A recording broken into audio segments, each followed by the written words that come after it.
Kulaç për mëngjes edhe doli fantastiko njerëz të dashur të bukur. E përgatitëm bashkë me motrën tani, të dyja. Unë hodha të gjitha këto gjërat që duhen për kulaç, edhe Eva e mbryti.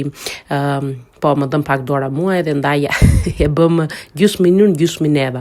I hodha miell, mbi gjysmë kile miell, i hodha një lugë të vogël me sodë, pak kripë.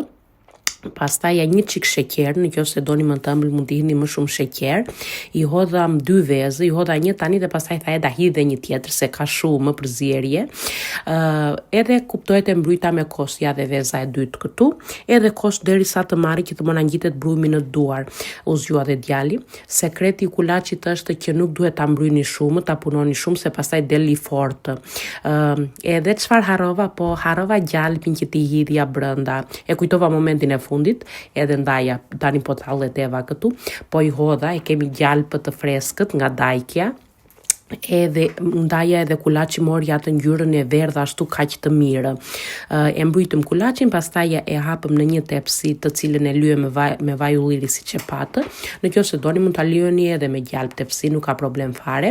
I dham këtë formën e bukur me pirunë, edhe pastaj një çik të mundet të kullojë, e bëm me pirunë ashtu, e vum në 180 gradë, edhe doli një kulaç fantastik, plot shije dhe aroma, që të kalojmë mëngjesin, e shoqëruar me djathtë dhe me mjaltë. Ciao ciao.